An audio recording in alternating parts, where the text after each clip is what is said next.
नमस्कार, अपन समाचारमा स्वागत छ। सुरुमा प्रमुख समाचार। मध्य सरकारले स्वाभिमान दिवस मनायो। मध्य प्रदेशको मुख्य चुनौती भ्रष्टाचार रहेको जसपा अध्यक्ष यादवको भनाई। मध्य प्रदेशको 1 वर्षको प्रगति विवरण सार्वजनिक। भौतिक पूर्वाधार, सिंचाई, स्वास्थ्य, कृषि लगायत क्षेत्रमा काम गरेको भनाई। मध्य सरकारले प्रगति विवरण सार्वजनिक गरिरहेका बेला जनमत पार्टीको प्रदर्शन, भ्रष्टाचारको छानबिन गर्न माग। चालु आर्थिक वर्षमा 80% बजेट खर्च गर्ने मुख्यमन्त्री यादवको दावी। र पूर्व उप प्रधानमन्त्री निधि र मुजफ्फरपुरका सांसद अजय निषाद बीच भेट। सीमावर्ती क्षेत्रमा पुल निर्माण भएको अवरोध हटाउन निधिको माग। पुलिस के लाइन छलिए ओकरा पकड़ के लगलिए एहनो कतो भेलिए करते कोई आ भरते कोई की भेलै पप्पा? मोहना के पुलिस पकड़ के ल गेलैया। कहै छलैया जे ओकरे मोबाइल प्रयोग भेल छै, जे अपन नाम के सिम दोसर साथी के देने छलै। एकरे कहै छै जे खेत खाय गदहा आ मार खाय जोलहा। हाँ पप्पा, ठीके कहलिए। समय में सचेत हो जाए, नहीं अपन सिम दोसर के दी, नहीं दोसर के सिम प्रयोग करी। केकर सिम कार्ड अपने चलाब रहल छी से बुझा के है तो *922 हैच डायल क के बुझा सकै छी। ई त हमरा बुझल है। अपने नाम के सिम कार्ड प्रयोग करे के चाहिए, न तो कखनो झमेला में पड़ सके छे। यदि सिम अपना नाम पर नहीं है तो नेपाल टेलीकॉम में जाकर अपना नाम पर दर्ता करा सकै छी। आई प्रीपेड के हक में मात्रे लागू अछि। से हुब्बा नहीं है। नागरिकता लकर नेपाल टेलीकॉम में जाते अपन नाम से सिम कार्ड निकाल लेते। अपना नाम के सिम कार्ड प्रयोग करू आ दूसरों के सलाह दियो। नेपाल टेलिकम, राष्ट्रको सञ्चार। टाढाबाट त अनुहार स्पटलेस ग्लोइङ देख्न सजिलो छ, तर नजिकबाट अनुहारमा डार्क स्पट्स र डार्क सर्कल्सहरू देखिहाल्छ। Pond's bright beauty pro vitamin B2A+ formula घटाउँछ डार्क स्पट्स र डार्क सर्कल्सहरू र दिन्छ स्पटलेस ग्लो। पाउनुहोस् स्पटलेस ग्लो नजिकबाट पनि। Pond's bright beauty. Uncle, shopping list.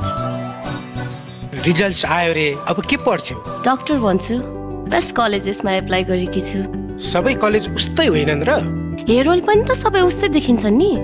त्यही पनि तपाईले मलाई बेस्ट नै दिनुभयो नि। म पनि आफ्नो लागि बेस्ट नै रोज्न चाहन्छु। प्याराशुट एडभान्स्ड, बेस्ट रोज्नेहरूका लागि। यो 3 तहसम्म गई कपाललाई बनाउँछ भित्रैबाट बलियो, चम्किलो र सुन्दर। प्याराशुट एडभान्स्ड मेरो लागि बेस्ट। तपाईको फेभरेट सनसिल्क स्याम्पू अब भयो अझै राम्रो। यसमा छ भाइटामिन्स, ओइल्स अनि प्रोटिनको एक्टिभ मिक्स, जसले दिन्छ तपाईलाई शाइनी, घना अनि सुन्दर कपाल। सुपर कपाल हरेक बार। नयाँ सनसिल्क एक्टिभ मिक्स को साथ। अब समाचार विस्तारमा। जनता समाजवादी पार्टीका अध्यक्ष उपेन्द्र यादवले मध्य प्रदेशको मुख्य चुनौती भ्रष्टाचार रहेकाले समुन्नतिका लागि सुशासन अपरिहार्य रहेकाले भ्रष्टाचार अन्त्य गर्न गरी काम गर्न आग्रह गरेका छन्। मध्य प्रदेश सरकारले प्रदेशको नाम मधेस घोषणा भएको स्मरणमा माघ 3 गतेलाई स्वाभिमान दिवसको रूपमा मनाएको समारोहलाई सम्बोधन गर्दै मध्य सरकारको नेतृत्वकर्ता दल जसपा नेपालका अध्यक्ष यादवले भ्रष्टाचारमा शून्य सहनशीलता अपनाउन आग्रह गरेका छन्।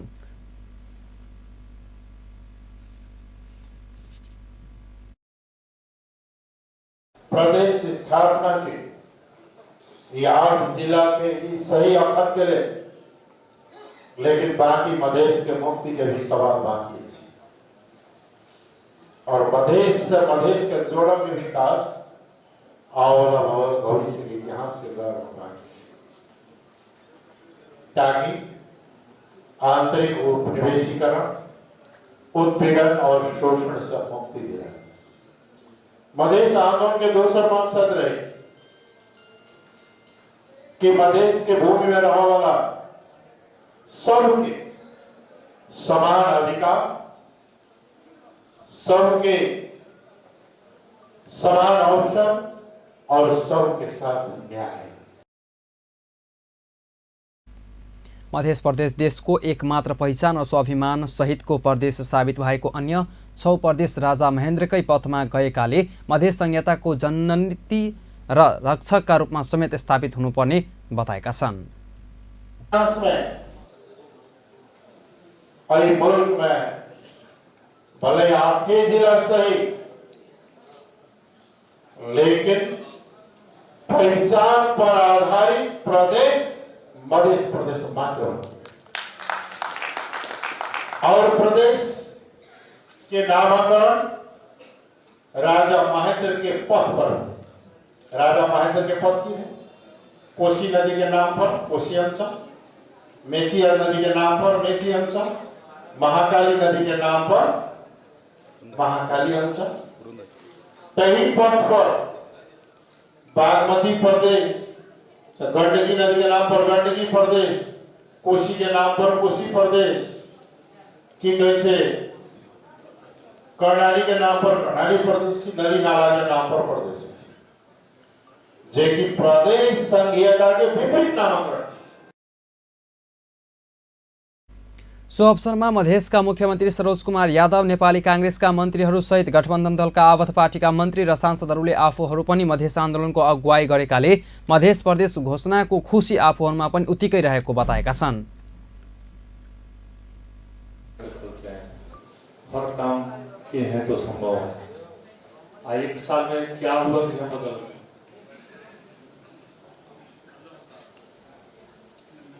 इसलिए प्रतिशोध की भावना न रखे मैं जिस तरह 5 साल सभामुख के पद में काम किए, मैं आप लोग से फिर वचन देता हूँ मुख्यमंत्री रहकर भी उतना ही अच्छा से सरल तरीका से ईमानदारी पूर्वक मिलाकर ही काम करेंगे और आगे बढ़ेंगे।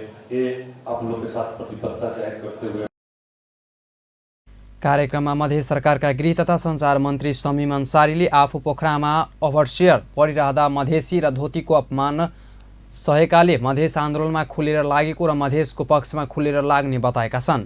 उनले आफूलाई कसैले कारबाही गर्न नसक्ने चुनौती पनि दिए।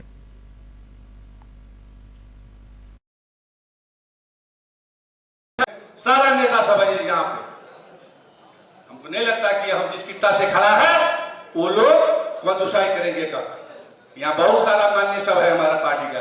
लाल बाबू श्याम पर ही गीता यादव चले गए, सारा आदमी स्वास्थ्य मंत्री खुल कर वोट दिए मधेसी के नामकरण के समय में, खुल कर छाती चौड़ा करके दिए। हम गर्व से कहेंगे हम लोग, और हम बहुत गर्व से कहेंगे, इसीलिए मुझे डर नहीं था कि कोई कार्रवाई करेगा या कुछ करेगा।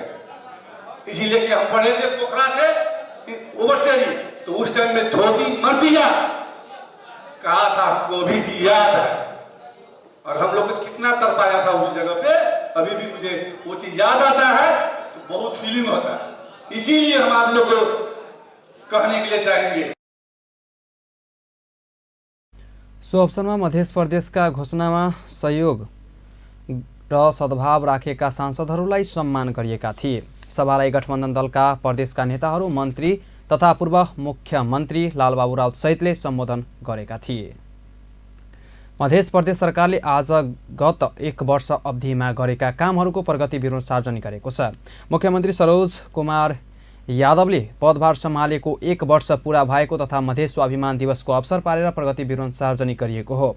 मुख्यमन्त्री सरोज कुमार यादवले गत 1 वर्षको अवधिमा प्रदेश सरकारले शिक्षा, स्वास्थ्य, कृषि, रोजगारी, भौतिक विकास, अधिकार प्राप्तिका लागि प्रदेश सरकारले चालेका कदमहरूलाई समेटेर प्रगति विवरण सार्वजनिक गरेका छन्। भौतिक विकासतर्फ रामजानकी बहुउद्देश्य रङशालालाई प्रदेश गौरव योजनाको रूपमा राखेर अन्तर्राष्ट्रिय स्तरको रङशालाको रूपमा निर्माण कार्य सुरु गरिएको, एक निर्वाचन क्षेत्र एक सडक कार्यक्रम अन्तर्गत 35 किलोमिटर कालो पत्रे सडक निर्माण, 8 वटा पुल निर्माण, प्रादेशिक सडक सञ्जाल निर्माणका लागि गुरु योजना निर्माण लगायतका निर्माण कार्य गरिएको प्रगति विवरणमा समेटिएको हो। सिँचाइका विभिन्न 5 वटा योजनाहरू सम्पन्न भएर 1140 हेक्टर जग्गा सिंचित गरिएको, भूमिगत सिँचाइतर्फ 45 वटा डिप, टेबुल बेल र 15 वटा पावर डिल निर्माण भई करिब 980 हेक्टर जग्गामा थप सिँचाइ सुविधा उपलब्ध गराइएको मुख्यमन्त्री यादवले बताएका छन्। प्रदेश स्तरका नदी तथा खोलाहरूको नियन्त्रण कार्य 8 वटा जिल्लाहरूमा 810 किलोमिटर सम्पन्न भई 850 हेक्टर जग्गा उकास भएको र 8 वटा अति जोखिमयुक्त बस्तीहरूको संरक्षण भएको मुख्यमन्त्री यादवले बताएका छन्। घोषणा गरी निर्माणको कार्यलाई अघि बढाइएको छ। प्रदेश सरकारले एक निर्वाचन क्षेत्र एक सडक कार्यक्रम, सडक निर्माण 124 किलोमिटर पक्की सडक निर्माण, 300 किलोमिटर ग्रेवल सडक निर्माण, 41 किलोमिटर नाला निर्माण, 233वटा कलवर्ट निर्माण, 37 किलोमिटर 25 सडक सुधार गरेको छ। यसै गरी सम्पूरक अनुदान अन्तर्गत 7वटा सडक कार्यक्रम निर्माणाधीन अवस्थामा रहेको छ। प्रदेशका विभिन्न स्थानमा 8वटा पुल निर्माण सम्पन्न भएको छ। 28वटा पुल निर्माणाधीन अवस्थामा रहेको छ। प्रादेशिक सडक सञ्जाल गुरु योजना अन्तर्गत 2234 किलोमिटर, प्रादेशिक लोकमार्ग 3072 किलोमिटर र प्रादेशिक सडक गरी 5306 किलोमिटर सडक छनौट गरी प्रादेशिक सडक सञ्जाल। प्रदेश सरकार अन्तर्गत सञ्चालित जलेश्वर, पोखरिया, भरदह र डुमरिया अस्पताललाई 50 बेडमा स्तोन्नति, नारायणी अस्पताल वीरगञ्ज, गजेन्द्र नारायण सिंह अस्पताल राजविराज र प्रादेशिक अस्पताल जनकपुरमा 25-25 बेड र कलैया, गौरव, मलङ्गवा, जलेश्वर र सिरा अस्पतालमा 15-15 बेडको एचडियू स्थापना गरी सेवा प्रदान। प्रदेश सरकारले स्वास्थ्य क्षेत्रमा लगानी गरेपछि प्रदेशमा बसोबास गर्ने व्यक्तिहरूको औसत आयु 71.5 वर्ष पुगेको, बाल तथा मातृ मृत्यु दरमा सुधार आउनुलाई प्रदेश सरकारले स्वास्थ्य क्षेत्रमा आफ्नो उपलब्धि राखेको छ। जनमत पार्टीका नेता कार्यकर्ताले मध्य प्रदेश सरकारले आयोजना गरेको कार्यक्रम स्थलमै पुगेर प्रदर्शन गरेका छन्। मुख्यमन्त्री सरोज कुमार यादवले आफ्नो 1 वर्ष कार्यकालको उपलब्धि सार्वजनिक गर्ने बेलामा जनकपुरधाम स्थित महेन्द्र नारायण निधि मिथिला संस्कृति भवनभित्र पसेर जनमतका कार्यकर्ताले प्रदर्शन गरेका हुन्। मध्य प्रदेश सरकार गठन भएता जनता समाजवादी पार्टी जसपा नेतृत्वको 6 वर्ष कार्यकालमा भ्रष्टाचार भएको भन्दै छानबिन गरी कारबाही गर्न माग गरेका छन्।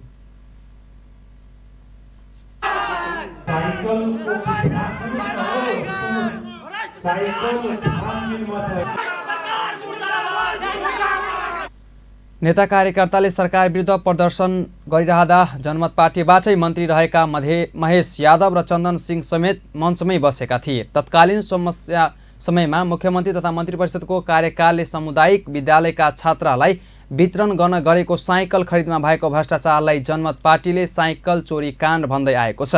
त्यसैगरी मुख्यमन्त्री स्वच्छता अभियानको झन्डै 1 अर्ब 28 करोड बजेट अनियमितता भएको भन्दै त्यसको समेत छानबिन गरी दोषीलाई कारबाही अघि बढाउन प्रदर्शनको क्रममा उसले माग गरेको हो। जानकी मन्दिरमा विद्युतीयकरण एवं सौन्दर्यकरणमा करोडौँको भ्रष्टाचार भएकाले त्यसको पनि छानबिन गर्न पर्ने जनमतले माग राखेका छन्। जनमत पार्टीबाट राष्ट्रिय सभा सदस्यका उम्मेदवार रमाशंकर महासेठले गठबन्धन दलले मधेसीहरूको भावना विपरीत उम्मेदवार खडा गरेकाले आफूले उम्मेदवारी दिनु परेको बताएका छन्। बुधबार जनकपुरधाम स्थित जनमत पार्टीका केन्द्रीय सचिवालयमा सम्मेलन गरी उम्मेदवार महासेठले गठबन्धन विरुद्ध होइन, गठबन्धनले मधेसीलाई गरेको विभेदको विरुद्धमा आफू राष्ट्रिय सभा सदस्यमा उम्मेदवारी दिएका बताएका छन्। पहिचानका लागि भएको मधेस आन्दोलन र शहीदको भावना विपरीत पटक पटक अवसर पाउँदै गएका गैर मधेसीलाई उम्मेदवार बनाएको परिपाटी विरुद्ध मधेसी जनतालाई आफ्नो उम्मेदवारी रहेको उहाँको भनाइ छ। हम सब फिर जाके भजन कीर्तन मंडली ना है के जाके उनके से पछ पछ जाए ला तैयारी भाई छे, आवाज नहीं उठबे छे। गठबंधन सरकार के गठबंधन में जनमत पार्टी भेला के बादो में हम सब गठबंधन में सरकार में छे, लेकिन जब उकेला छे तो सत्ता के जनता तक पहुँच बनावे के लगी। लेकिन जब अधिकार के बात भेले त गठबंधन के विरोध करे के हिम्मत केली न। अगर ई काम जो हमार पहलका नेता जो के लिए रहथिन मधेशवादी दल सब तो आई ये समस्या नहीं रहते। तो हम गठबंधन करे का मतलब ये नहीं भेले कि हम अन्यायों सहित रहे। मधेसवादी दलप्रति आक्रोश पोख्दै महासेठले भने सयौं मधेसी जनताको रक्तमा सत्तामा पुगेका कथित मधेसवादी दलहरू आफ्नो नैतिकता बिर्सेर सत्ता भागभण्डा लागेर तिनीहरूको लासमाथि राजनीतिमा रमाएको आरोप लगाएका छन्। पत्रकार सम्मेलनमा नेता बीपी शाहसँग बुधबार प्रदेश सरकारको 1 वर्ष प्रगति विवरण सार्वजनिक कार्यक्रममा गरिएको प्रदर्शनका विषयमा आफूहरूले सरकारको नभई सरकारमा बसेकाहरूले गरेका भ्रष्टाचारको विरोधमा प्रदर्शन गरेको बताएका छन्। दुईटा मन्त्री छ, त्यो दुईटा मन्त्रीले भ्रष्टाचार गर्दैछ भने म अख्तियार दुरुपयोग अनुसन्धान आयोगलाई पनि चुनौती दिन्छु, सम्पत्ति शुद्धिकरणलाई पनि चुनौती दिन्छु र मध्य प्रदेश सरकारलाई पनि चुनौती दिन्छु। तपाईहरू हाम्रो मन्त्रीको विषयमा पनि छानबिन गर्नुस्, कारबाहीको दायरामा ल्याउनुस्। तर छैन भनेपछि जो भ्रष्टाचारका काण्डहरू सतहमा आएको छ ती कारबाहीहरू ती काण्डहरूमा कारबाही प्रक्रिया अगाडि बढाउनुस् र मधेसीको स्वाभिमान माथि उठाउने काम गर्नुस्। उनले आफ्नो पार्टीका मन्त्रीहरूले पनि भ्रष्टाचार गरेको भए अख्तियार, राष्ट्रिय सतर्कता केन्द्र र सम्पत्ति शुद्धिकरणलाई छानबिन गर्न आग्रह गर्नुभयो। मध्य सरकारका मुख्यमन्त्री सरोज कुमार यादवले चालु आर्थिक वर्षमा 80% बजेट खर्च गर्ने दावी गर्नुभएको छ। जनकपुर धाममा बुधबार भएको नेपाल औषधि व्यवसायी सङ्घ धनुषा जिल्लाका शाखाका नवनिर्वाचित पदाधिकारीहरूको शपथ ग्रहण समारोहमा मुख्यमन्त्री यादवले यस्तो बताउनु भएको हो। कुरा बुलेट ट्रेनको र काम कछुवा गतिमा गरेको भनेर मध्य सरकारप्रति टिप्पणी भइरहेको बताउँदै मुख्यमन्त्री यादवले असार मसान्तसम्म 80% भन्दा बढी बजेट खर्च हुने दावी गर्नुभयो। उहाँले प्रत्येक जिल्लामा कार्यालयहरूमा स्थापना भइसकेकाले अब काम गर्न सहज हुने पनि बताउनु भएको छ। मुख्यमन्त्री यादवले मध्य सरकारको काम प्रदर्शी रूपमा इमान्दारिताका साथै बिना कमिसन हुने पनि प्रतिबद्धता जनाउनुभयो। अनि त्यो जाल झेलबाट मुक्त हुनको लागि मैले प्रत्येक जिल्लामा कार्यालय खोल्न लगाइदिएँ। अनि हाम्रो मिडिया साथीहरूले पनि भन्छन् कि मुख्यमन्त्रीजीले त भन्नुभयो त्यो बुलेटको तर काम गर्छु तर कछुवा गतिभन्दा पनि सलो छ। तपाईँहरूले के आग्रह गर्न चाहन्छु, अब सबै जिल्लामा कार्यालय खोलिसक्यो। आउने असाढ मसान्तसम्म प्रदेश सरकारको वार्षिक बजेट 80% प्लस हुन्छ, कम हुँदैन। र 1 रुपियाँ पनि बाँकी कुनै न उपभोक्ता समितिको रहन्छ न कुनै ठेकेदारको रहन्छ। काम पारदर्शी रूपले हुन्छ र इमान्दारीका साथ बिना कमिसन खोरीको हुन्छ। मुख्यमन्त्री यादवले मध्य प्रदेशमा स्वास्थ्य मन्त्रालय मात्र पूर्ण रूपमा अधिकार प्राप्त मन्त्रालय भएको बताउनुभयो। उहाँले मधेसको स्वास्थ्य मन्त्रालयलाई प्रदेशका काम गर्न कुनै किसिमको जटिलता नभएको पनि समेत जानकारी दिनुभयो। जस्तै स्वास्थ्य मन्त्रालय त्यो फुल रूपमा संहिता त्यसमा आइसकेको छ, किनभने हाम्रो पार्टीका राष्ट्रिय अध्यक्ष माननीय उपेन्द्र यादवजी स्वास्थ्य तथा जनसङ्ख्या मन्त्री हुँदाखेरि उहाँ 7 प्रदेशमा दिने अधिकार 7वटा फाइल तयार गरेर 7 प्रदेशका सामाजिक विकास मन्त्रालयलाई बोलाएर मन्त्रीलाई हस्तान्तरण गरिदिनु भयो। स्वास्थ्यमा काम गर्न कुनै किसिमको जटिलता छैन। स्वास्थ्यको लागि कुन कानुन बनाउनु पर्छ त्यसमा जटिलता छैन। तपाईहरूको सहयोग चाहियो, तपाईहरूबाट सल्लाह चाहियो कि यस्ता कानुन बनाइदिएपछि हामीलाई सजिलो। त्यो प्रदेश सरकार तयार छ कानुन बनाउन र तपाईहरूसँग समन्वय गरेर काम गर्न पनि तयार छ। समारोहमा मध्य प्रदेशका सांसद रामआशिष यादवले मध्य प्रदेशको राजधानी जनकपुरधामलाई मेडिकल टुरिज्मका रूपमा विकास गर्नुपर्ने धारणा राख्नुभयो।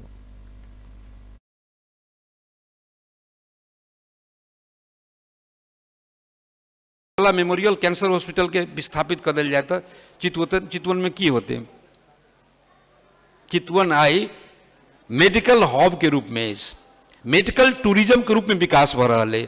जनकपुर धाम मध्य प्रदेश के राजधानी है। स्वास्थ्य विज्ञान मध्य स्वास्थ्य विज्ञान प्रतिष्ठान अपने के स्थापित है जनकपुर में, तो अहू ठमन जैसे मेडिकल टूरिज्म और मेडिकल हब होबे के चाहिए। अहाँ सब देखे तो वे जो बढ़िया बढ़िया शहर में फूड फेस्टिवल हो, फूड फेस्टिवल होबे के मतलब अपन फूड के परिकार के चर्चा करते जो कौन अच्छा फूड है कौन खराब फूड है। त्यस्तै जनकपुरधामका मेयर मनोज कुमार शाहले अधिकारका लागि संघीय सरकारले गर्ने आन्दोलनमा स्थानीय सरकारले पनि साथ दिने प्रतिबद्धता जनाउनुभयो। यसका लागि सबै स्थानीय तहसँग समन्वय गरी अगाडि बढ्न पनि प्रदेश सरकारसँग उहाँले आग्रह समेत गर्नुभयो। ये मुख्यमंत्री जी सब संघीय कानून बना दे वाला जखन आंदोलन के रूप में एक काठमांडू में धरना देव तक के जो कार्यक्रम में लिया में अपने सबके हम विश्वास दिया चाहे थी कि जै प्रकार से संघ सब प्रदेश के समन्वय में होबाक चाहिए, तो जै प्रकार से प्रदेश स्थानीय के समन्वय में होबाक चाहिए, अहू भूमिका आगा बढ़ा कर 136 पालिका मध्य प्रदेश का नेतृत्व कर अपने के प्रदेश सरकार के हम सब बल देव के लेल अपने के आंदोलन में हम सब एकबद्ध छी से हम एठाम से जानकारी देव चाहे छी। त्यसैगरी समारोहमा जनकपुरधामका पूर्व मेयर बजरंग प्रसाद शाहले औषधि व्यवसायीहरूले विभिन्न किसिमका समस्याहरू भोग्दै आएकाले भन्दै नयाँ कार्य समितिले यी समस्याहरूको समाधानका लागि प्रयास गर्ने विश्वास व्यक्त गर्नुभयो। चलन जे छै यह एलोपैथिक विद्या छै, लेकिन अखन ड्रग डिपार्टमेंट जे छै से औषधि व्यवस्था विभाग के तरफ से जे छै किछु व्यवहारिक बात नहीं कर रहल छै, तो ई जिला में बहुत समस्या छै। माननीय मुख्यमंत्री जी के हम निवेदन करला चाहे छिए कि जनकपुर के जे छै जिला के जे व्यवसायी सब छै ओकर समस्या जे छै समाधान करबाक बहुत आवश्यकता छै। अखन जे छै एकर जे छै ड्रग डिपार्टमेंट जे छै लाइसेंस दै छलैया, तो अखन जे छै घरेलू सब एकरा जे छै लाइसेंस दै छै। ओहिके बाद कॉर्पोरेट जे छै जे बैंक सब जे छै कॉर्पोरेट गाँव गाँव में उ गाँव में जे छै से अपन प्रमाण पत्र दै छै, लाइसेंस दै छै। ई तो अनुचित बात भेलै। एकर जे छै विभाग छै जे मध्य प्रदेश में एकटा कानून के व्यवस्था जे छै बहुत आवश्यक छै। मध्य प्रदेश जे छै कोनो बेसी वर्ष नहीं भेलै, ई मुश्किल से 6 वर्ष भ रहल छै। समारोहमा जनकपुर धाम उद्योग वाणिज्य संघका अध्यक्ष जितेन्द्र महासेठले औषधि व्यवसाय गर्न बीए फार्मा गर्नुपर्ने व्यवस्था त्रुटिपूर्ण रहेको धारणा राख्नुभयो।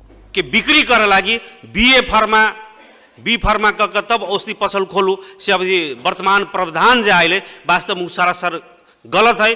औषधि बेचक के लागि मात्र 6 महीना के कोर्स डिजाइन क या 1 वर्ष के कोर्स डिजाइन क हमरा बुझाई कि जे अभी औषधि बेच रहल छथि सीनियर सब है से अगर इवनिंग के नाइट के क्लास क जनकपुर में व्यवस्थापन बजाई तो हमरा बुझाई कि जे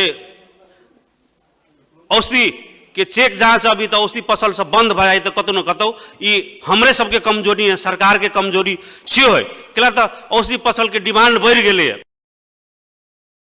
त्यस्तै नेपाल औषधि व्यवसायी संघ धनुषा जिल्ला शाखाका नवनिर्वाचित अध्यक्ष प्रमोद अग्रवालले आफ्नो जिम्मेवारी इमानदारीताका साथ पूरा गर्ने प्रतिबद्धता जनाउनुभयो।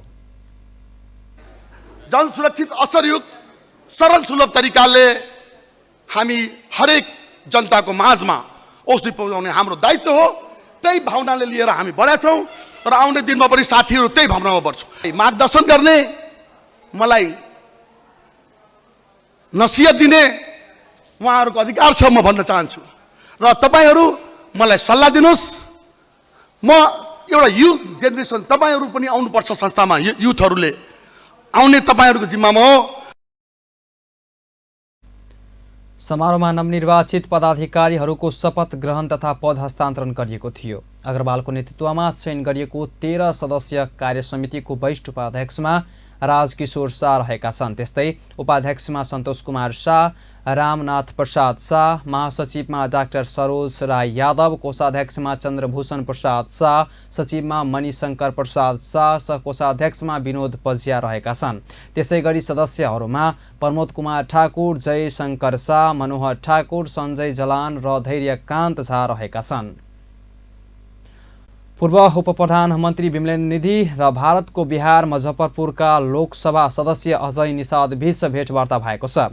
भारतको मुजफ्फरपुरमा दुई नेता बीच भेट भएको हो। गत आइतबार धनुषाको नगराइन र मुखियापट्टी मुसरनिया पालिकाका विभिन्न सीमावर्ती वडाहरूमा निर्माण कार्य अवरुद्ध भएका पुलहरूको स्थलगत निरीक्षण अवलोकन गरेका निधि सोही विषयमा छलफल गर्न मंगलबार निषाद निवास मुजफ्फरपुर पुग्नु भएको थियो। सो क्रममा निधिले आफूहरूले पुलहरूको स्थलगत निरीक्षण गर्दा भारतीय सुरक्षाकर्मीहरूले संरचना बन्न नदिनुको कारण माथिको आदेश भएको बताएको पनि निषादलाई जानकारी गराउनुभयो। पुलभन्दा दुवै देशका नागरिकहरूलाई सहज हुने बताउनुभयो। सो म्यासेज नो म्यानेज ल्यान्डमा पुल नबन्ने दुई देशका जनतालाई कसरी जोड्ने र आवत जावत कसरी हुने भन्ने प्रश्न गर्न निधिले आफूहरूका नेपालको मात्र नभई सीमावर्ती भारततर्फको जनताको भावना पनि सुनाउन आएको बताउनुभयो। जय कुमार जी जो है यहाँ, उनका गांव पालिका है, लेकिन उसमें से नगराइन जो हमारा गांव पालिका भी है, नगर पालिका है, तो 4 पुल हमने आज से एक पुल 10 वर्ष पहले, एक पुल 60 वर्ष पहले नहीं वहाँ का शिलान्यास किया जब मैं मंत्री था, वहाँ भौतिक पूर्वाधार मंत्री। भेटमा भाजपाका नेता समेत रहनुभएका निषादले आफ्नो पार्टीको नेतृत्वमा केन्द्रीय सरकार समेत रहेको बताउँदै गृहमन्त्री अमित शाहसँग कुरा गरेर समस्या समाधान गर्ने बताउनुभयो। निषाद निवासमा राम मन्दिर समुद्घाटनको बधाई पत्र र प्रसाद प्रदान गरिएको थियो। हम इसमें बात करके चारों जो पुल का जो आपको चौड़ाई बढ़ाना हो या लंबाई बढ़ाना पड़े, चाहे भारत के हिस्से में आए, तो उसमें टेंशन लेने की जरूरत नहीं है। हम पहल करेंगे, उसको कराएंगे। क्योंकि जहाँ तक नेपालको जठी र भारतको पिप्रोन जोड्ने मुख्य जमुना नदी राजघाटको पुललाई 6 लेन सडक स्तरको पुल रूपमा स्तरोन्नतिका लागि भारतीय पक्षबाट भइरहेको अवरोध र नगरपालिकाको वार्ड नम्बर 6 लगमामा भारतको लहरनियासँग जोड्ने झुलुङ्गे पुलको समेत नीति नेतृत्वको टिमले अवलोकन गरेको थियो। उक्त पुलहरू भारतीय अवरोधका कारण निर्माण अवरुद्ध भएका छन्। पुल निर्माणको माग गर्दै धनुषाको सखुवा महेन्द्रनगरमा प्रदर्शन भएको छ। मिथिला मध्यम परिकारमा सडक अन्तर्गत छिरेश्वरनाथ नगरपालिका वार्ड नम्बर 7 इच्छापुर स्थित झलाद नदीमा 7 वर्षदेखि अल्पत्र निर्माणाधीन पुलहरूलाई यथाशीघ्र निर्माणको माग गर्दै प्रदर्शन भएको हो। निर्माणाधीन पुल स्थलबाट स्थानीयवासीले निकालेको विरोध जुलुसको महेन्द्रनगरमा पुगेर आधा घण्टा चक्का जाम गरेको थियो। पुल तत्काल निर्माण नगरिए आन्दोलनका थप कार्यक्रम ल्याउन बाध्य हुने उनीहरूले चेतावनी समेत दिएका छन्। सिराहाको मिर्चैया नगरपालिकाले पालिकाबाटै राहदानी वितरण प्रक्रिया सुरु गरेको छ। नगरपालिकाले बुधबारदेखि पालिकाबाटै राहदानी वितरण सुरु गरेको हो। नगर प्रमुख श्रवण कुमार यादवले आज पहिलो दिन मिर्चैया नगरपालिका वार्ड नम्बर 6 की शर्मिला कुमारी घिमिरेलाई राहदानी हस्तान्तरण गर्दै सेवाको सुरुवात गर्नुभएको हो। यसैसँगै अब राहदानीकै लागि जिल्ला सदरमुकाम सिराहा जानुपर्ने सर्वसाधारणको बाध्यताको अन्त्य भएको छ। सदरमुकाम नै जानुपर्ने बाध्यता हटाउन अन्य सेवाहरू पनि नगरपालिकामै ल्याउन प्रत्ययन गरिरहेको नगर प्रमुख यादवले जानकारी दिनुभयो। हामीले त एकदमै चाहिँ यसलाई चाहिँ सकारात्मक रूपले चाहिँ जनताले चाहिँ यहाँ नजिकबाट घर दैलोको सरकार भनेर स्थानीय सरकारलाई चिनेको छ र घर दैलोको सरकार भएपछि आफ्नो नजिकको कार्यालयबाट र त्यहाँबाट सबै सेवा सुविधाहरू पायो भने जनता हर्षित र खुसी हुन्छ। यसका निमित्त मैले पासपोर्टको प्रयत्न गरेर पासपोर्ट पनि सुचारू गऱ्यौँ र मैले प्रयास गरिरहेको छु कि यहाँका मिर्चैया नगरपालिकाका जनताले मालपोत समेत यहाँबाट चाहिँ जग्गा रजिस्ट्रेसनका कामहरू पनि यहाँबाट होस् र यहाँ तपाईको किता कार्डदेखि रजिस्ट्रेसनदेखि लिएर प्रशासनिक कामहरू सबै यहाँबाट भयो भने आवत जावत र समयको बचत पनि हुन्छ, खर्च पनि बचत हुन्छ। अहिले जुन यही पासपोर्ट हामीले वितरण गर्दाखेरि अब जिल्ला प्रशासनमा जाँदाखेरि एउटा फर्म भरेको बापत त्यहाँ 500,000 रुपियाँ लिँदो रहेछ एकजनासँग। आज उहाँलाई चाहिँ 1 रुपियाँ पनि खर्च भएन। पालिकाबाट राहदानी पाउने भएपछि सेवाग्राही घिमिरे पनि खुसी भएका छन्। जिल्ला जान पर्थ्यो पासपोर्टको लागि, खर्च हुन्थ्यो, झन्झट हुन्थ्यो। अहिले हाम्रो यही नगरपालिकाले दिनुभयो, सेवा पायौँ, खुसी लागेको छ। यस्तै यस्तै कार्यहरू अझै गर्दै जानु, सबैलाई कार्य सफलता होस्। राहदानीका लागि बायोमेट्रिक बाहेक आवेदन लगायतका सम्पूर्ण काम नगरपालिकाबाटै हुनेछ। अब सानो व्यावसायिक विश्रामपछि बाँकी समाचार।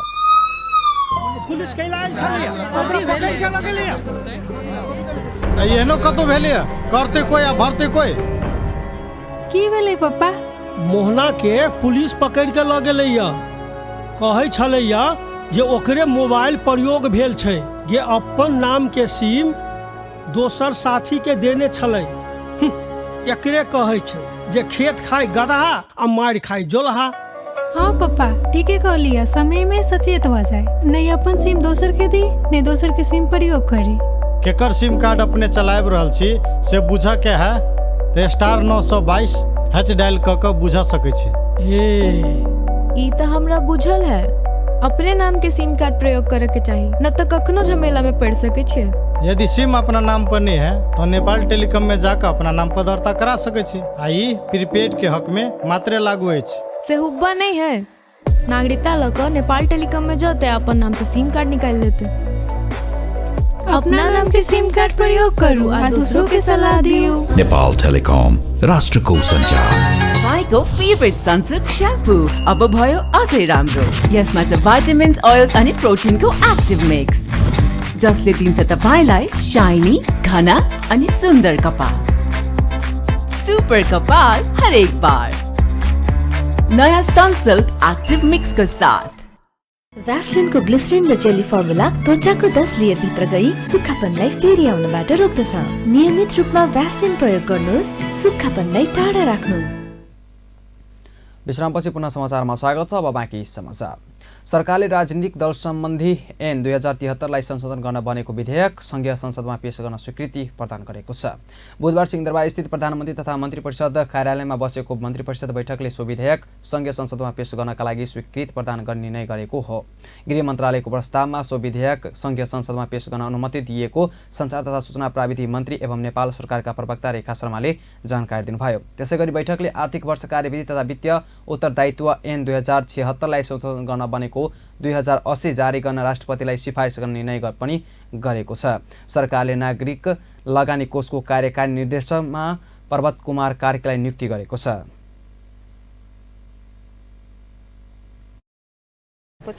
र केही महत्त्वपूर्ण निर्णयहरू म यहाँको अगाडि राख्न जाँदैछु।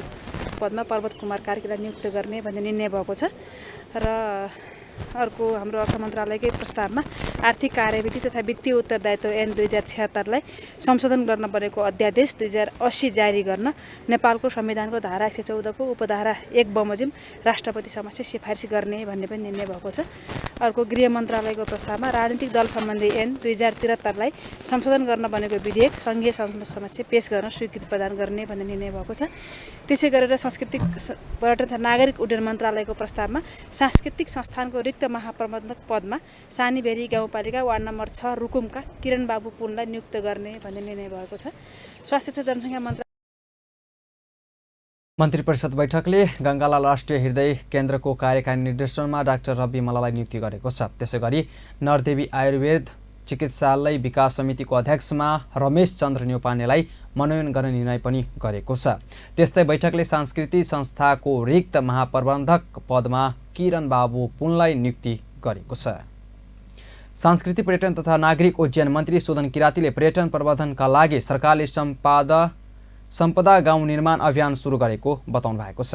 बुधबार सिंहदरबारमा आयोजित पत्रकार सम्मेलनमा उहाँले यस्तो जानकारी दिनुभएको छ। उहाँले नेपालमा पर्यटक प्रवर्धनका लागि 60वटा भन्दा बढी पुराना गाउँको खोजी कार्य अघि बढाइएको पनि जानकारी दिनुभयो। उहाँले पुराना गाउँ नयाँ पर्यटक गन्तव्य बन्ने बताउनुभयो। उहाँले सांस्कृतिक गाउँ निर्माण नयाँ सम्पदा निर्माण अघि बढाउन कार्यविधिको ड्राफ्ट नै तयार पारिसकेको दावी समेत गर्नुभयो। उहाँले आफूले मन्त्रालय सम्हालेको 1 वर्ष पुरा भएपछि उच्चस्तरीय कार्यक्रमतिर प्रवेश गर्न पनि जानकारी दिनुभयो। आजभन्दा 3500 वर्ष अगाडिका बस्तीहरू कस्ता थिए, त्यो सबभन्दा पुरानो बस्ती लुम्बिनीमा थियो भन्ने कुरा प्रमाणित भइसकेको छ। हामीले सम्पदा गाउँ निर्माणको कुरा अगाडि बढाएका छौँ। पुरानो गाउँको खोजी मन्त्री किरातीले ठूलो पर्यटक क्षेत्रमा फड्को मार्न सक्ने नयाँ नीति, नयाँ योजना र नयाँ कार्यक्रम सहित अब मन्त्रालय अघि बढ्ने पनि जानकारी दिनुभयो। सञ्चार तथा सूचना प्राविधि मन्त्री रेखा शर्माले त्रिभुवन विश्वविद्यालयले समयमै परीक्षा र नतिजा प्रकाशन नगर्दा विद्यार्थीले विदेश रोज्न थालेको बताउनु भएको छ। बुधबार त्रिभुवन विश्वविद्यालयमा आयोजित एक कार्यक्रममा बोल्दै उहाँले यस्तो बताउनु भएको छ। उहाँले त्रिभुवन विश्वविद्यालयले समयमै परीक्षा नलिई र समयमा नै नतिजा प्रकाशन नगर्ने गुनासोहरू बढेको भन्दै विद्यार्थी सोही विषयलाई लिएर निजी विश्वविद्यालय र विदेशी विश्वविद्यालयतिर बिस्तारै आकर्षित भइरहेको बताउनुभयो। बिस्तारै विदेशी विश्वविद्यालयतिर बिस्तारै अब एउटा प्राइभेट विश्वविद्यालयतिर जान पर्ने एउटा बाध्यात्मक स्थिति पनि सिर्जना हुन खोज्दैछ। टियु राम्रो हो, ब्रान्डिङ हो, सबै हो, तर के गर्ने, समयमा रिजल्ट आउँदैन, समयमा कोर्स पुरा हुँदैन भन्ने खालका विद्यार्थीका गुनासाहरू पनि सुनिएको छ। तर मलाई यसमा पनि के लाग्छ भन्नुहुन्छ भने यो कुरालाई, परीक्षाको कुरालाई, रिजल्टको कुरालाई, सबै कुरालाई सूचना र प्रविधिमा गाँसेर हामीले लग्यौँ भने के लाग्छ भने यी गुनास। मन्त्री शर्माले सूचना तथा सञ्चार क्षेत्रलाई राज्यले अति आवश्यक रूपमा लिन नसक्दा यी समस्याहरू सिर्जना भएको पनि बताउनुभयो। अब सानो व्यावसायिक विश्रामपछि बाँकी समाचार।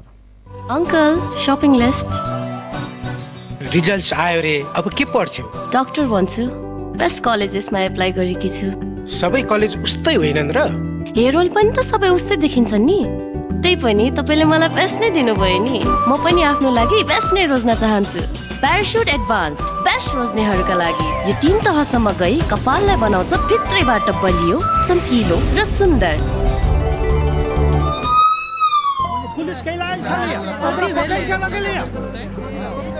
एहनो कतो भेलै? करते कोई आ भरते कोई? की भेलै पप्पा? मोहना के पुलिस पकड़ के ल गेलै या। कहै छलै या जे ओकरे मोबाइल प्रयोग भेल छै जे अपन नाम के सिम दोसर साथी के देने छलै। एकरे कहै छै जे खेत खाए गदहा आ मार खाए जोलहा। हाँ पप्पा ठीके कह लिया, समय में सचेत हो जाए, नहीं अपन सिम दोसर के दी नहीं दोसर के सिम प्रयोग करी।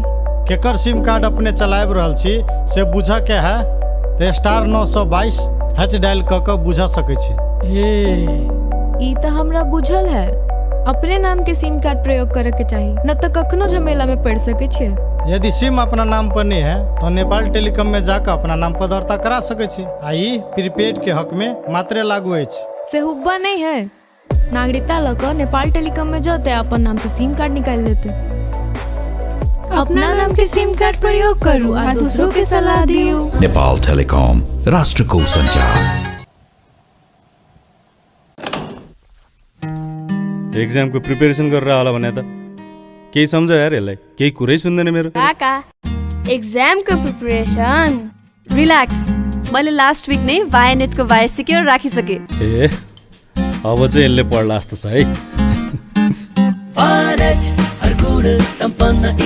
वायानेटको वाय सिक्योर राख्नुहोस् अनि बच्चाहरूलाई उमेर अनुकूल चीजहरू मात्र हेर्न दिन र पढाइमा बाधा हुने चीज रोकेर तपाईको समय तालिका अनुसार इन्टरनेट चलाउन मद्दत पाउनुहोस् र सुरक्षित अनलाइन पेमेन्टको अप्सन पनि। वायानेट, अब सबै कनेक्टेड। विश्रामपछि पुनः समाचारमा स्वागत छ। अब बाँकी समाचार। शिक्षाविदहरूले संघीय शिक्षा विधेयक पुनर्लेख गर्नुपर्नेमा जोड दिएका छन्। बुधबार प्रतिनिधि सभा अन्तर्गतको शिक्षा, स्वास्थ्य तथा सूचना प्राविधि समिति बैठक संघीय शिक्षा विधेयकका बारेमा आफ्ना धारणा राख्दै शिक्षाविदहरूले संशोधन मात्रै नभई विधेयकको पुनर्लेखन आवश्यक रहेको बताएका छन्। उनीहरूले संघीय शिक्षा विधेयकमा शिक्षाको गुणस्तर, शिक्षा सिकाइ, प्रक्रियामुखी वा परिणाममुखी शिक्षा बनाउने, लगानी जिम्मेवारी लगायतका धेरै विषयमा स्पष्ट नभएकाले धेरै संशोधन भन्दा पनि पुनर्लेखन गर्न आवश्यक रहेको बताएका छन्। समिति बैठकमा बोल्दै शिक्षाविद प्रोफेसर डाक्टर विद्यानाथ कोइरालाले विद्यालय शिक्षा विधेयकमाथि पुनर्लेखन कि संशोधन मात्रै हो भन्दै प्रश्न समेत गर्नुभयो। एउटा शिक्षकहरूलाई त्यो शिक्षक यस्तो हुनुपर्छ भनेर भन्नुभयो, त्यो कुराकानी हामीले एकदमै नराखे हुँदैन भनेर त्यसैले त्यो शिक्षकलाई तयारी के गरी गर्ने त साँच्चै त्यो अर्को कुराकानी होला। किनभने त्यो शिक्षकको तयारीको निम्ति हामीले धेरै कुराहरू त्यहाँ राख्न सकेका छैनौँ। शिक्षक आफूलाई तयार गर्ने डिजाइन के हो, प्रविधि मार्फत उसलाई तयार गर्ने डिजाइन के हो, फेस टु फेसमा डिजाइन गर्ने किसिमको त्यसलाई अपडेट गर्ने। ती बैठकमा प्रोफेसर डाक्टर विनय कुसियतले पनि संघीय शिक्षा विधेयकलाई संशोधन नभएर पुनर्लेखन गर्न आवश्यक रहेको बताउनुभयो। उहाँले समितिले सांसदहरू तथा अन्य सरकारवालाहरूको संशोधनलाई लिनुभन्दा पनि पुनर्लेखनमा लाग्न आवश्यक रहेको सुझाव दिनुभयो। मेरो खास अनुरोध चाहिँ यहाँ धेरै कुराहरू आएको छ, त्यसैले यसलाई चाहिँ खाली संशोधन हालेर पनि सम्भव छैन जस्तो लाग्छ मलाई। त्यसैले यहाँहरूले त्यसमा प्रयास गर्नुहुनेछ भन्ने विश्वास लिएको छु। प्रक्रियामुखी र परिणाम शिक्षा चाहिँ दुईटा हुँदो रहेछ, परिणाममुखी र प्रक्रियामुखी हुँदो रहेछ। र हामीले के भन्छौँ भने प्रक्रिया राम्रो बलियो बनायो भने परिणाम। त्यस्तै शिक्षाविद डाक्टर ब्रजेश पन्तले विद्यालय सुशासन र कार्य सम्पदाको नेतृत्व र शुद्धिकरण गर्न आवश्यक रहेको बताउनुभयो। उहाँले विद्यालयको शासकीय स्वरूप अन्तर्गत विद्यालयलाई एक स्वायत्त एकाइका रूपमा मात्रै प्रभावकारी बनाउनु पर्नेमा जोड दिनुभयो। कम्पिटिसन रेट चाहिँ निकै नै कम छ अझै पनि, खास गरी माथि 11-12 हेर्दाखेरि त निकै नै घट्छ। अब त्यसमा चाहिँ विभिन्न कारणहरू छन्, तर समक्ष रूपमा हेर्ने हो भने समानतामा चाहिँ यहाँ धेरै नै छ। उहाँले पछिल्लो समय निजी विद्यालयहरूमा परीक्षाको प्रतिफल आएकाले विद्यार्थीहरूलाई निजी विद्यालयमा पढाउँदा राम्रो हुन गलत भाष्य पैदा भइरहेको बताउनुभयो। उहाँले शिक्षामा लगानी विगतका वर्षहरूमा भन्दा अहिले घट्दै गएको समेत बताउनुभयो। काठमाडौँमा नक्कली मदिरा बेचबिखन गर्ने 9 जना पक्राउ परेका छन्। नेपाली प्रहरीको काठमाडौँ उपत्यका अपराध अनुसन्धान कार्यालयले बुधबार दिउँसो पत्रकार सम्मेलन गरी विभिन्न स्वदेशी तथा विदेशी ब्रान्डका नक्कली मदिरा उत्पादन गरी बिक्री वितरणमा संलग्न गिरोह पक्राउ परेका जानकारी गराएको हो। काठमाडौँको कागेश्वरी नगरपालिका स्थित थलीमा एक घर भाडा लिई उनीहरूको नक्कली मदिरा उत्पादन गरी बजार मूल्यभन्दा कम मूल्यमा बिक्री वितरण गर्न गरेको सो कार्यालयका डीएसपी अनिल घिमिरेले बताउनुभयो। उत्पादन गरी कालो बजारी भइरहेको भन्ने गोप्य सूचनाको आधारमा हाम्रो यस कार्यालयको विशेष टोली यो 10 महिना 2 गते काठमाडौँको मनोहरा नपा वडा नम्बर 5 थली स्थित भरत थापाको 2 तल्ले पक्की घरमा विनोद कुमार कार्कीले भाडामा लिई बसेको कोठामा हामीले चाहिँ त्यहाँ नक्कली मदिराहरू बनाउने इन्फर्मेसन पायौँ र त्यो अनुसार त्यहाँ गएर हेर्दाखेरि Khukuri rum, golden oak, fighter, signature 365 black ल यो मदिरा बनाउन प्रयोग गर्ने विभिन्न सामानहरू, सगुन ब्रान्डको मदिरा, त्यसपछि चिनी मिश्रित तरल पदार्थ, चिनी र पानीको, त्यसपछि रक्सीका खाली बोतलहरू। प्रहरीले उनीहरूको साथबाट नक्कली मदिरा 288 बोतल लगायतका मदिरा पनि बरामद गरेका थिए। उपप्रधान एवं रक्षा मन्त्री पूर्णबहादुर खड्काले सरकारले खेलकुदको भौतिक पूर्वाधारहरू तीव्र गतिमा अघि बढाउन नसकेको बताउनु भएको छ। बुधबार ललितपुरमा आयोजित 14औं जिल्ला स्तरीय राष्ट्रपति रनिङ सिल्ड प्रतियोगिता 2080 को उद्घाटन गर्ने उहाँले यस्तो बताउनु भएको छ। विगतका कमी कमजोरीबाट पाठ सिकेर खेलकुद पूर्वाधारलाई प्राथमिकतामा राखेर अघि बढ्न जरुरी रहेको समेत बताउनु भयो। उहाँले नेपालको खेलकुद विकास खेलाडीको उन्नतिको लागि प्रोत्साहित गर्न जरुरी रहेको पनि बताउनु भयो। उहाँले सङ्घ प्रदेश र स्थानीय तहले आफ्ना स्रोतलाई खेलकुद विकास र खेलाडीको संरक्षणमा प्रयोग गर्नुपर्ने समेत बताउनु भयो। उहाँले सरकारले खेलाडीलाई थप लगानी गर्न प्रतिबद्धता समेत जनाउनु भयो। अगाडि लिएर जानु छ। खेलाडीहरू जुन ऊर्जा छ, जुन उत्साह छ, जुन समर्पण छ, विशेष गरी खेलका पूर्वाधारहरू नहुँदा आवश्यक आर्थिक उपलब्धताको कमीका कारणले जति प्रगति गर्न सक्ने क्षमता हो। उप प्रधानमन्त्री खड्काले खेलाडीहरूको सेवा सुविधा बढाउन एकबद्धता भएर लाग्नुपर्ने समेत बताउनु भयो। अन्त्यमा मुख्य समाचार एकपटक फेरि। मध्य सरकारले स्वाभिमान दिवस मनायो। मध्य प्रदेशको मुख्य चुनौती भ्रष्टाचार रहेको जसपाका अध्यक्ष यादवको भनाई। मध्य प्रदेशको 1 वर्षको प्रगति विवरण सार्वजनिक। भौतिक पूर्वाधार, सिँचाइ, स्वास्थ्य, कृषि लगायत क्षेत्रमा काम गरेको भनाई। मध्य सरकारले प्रगति विवरण सार्वजनिक गरिरहेका बेला जनमत पार्टीको प्रदर्शन, भ्रष्टाचारको छानबिन गर्न माग। चालु आर्थिक वर्षमा 80% बजेट खर्च गर्ने मुख्यमन्त्री यादवको दावी। र पूर्व उप प्रधानमन्त्री निधि र मुजफ्फरपुरका सांसद अजय निषाद बीच भेटवार्ता। सीमावर्ती क्षेत्रमा पुल निर्माण भएको अवरोध हटाउन निधिको माग। हस्त यतिकै पलपल खबर तेज नजर हेर्नुहोला अपन टेलिभिजन। नमस्कार।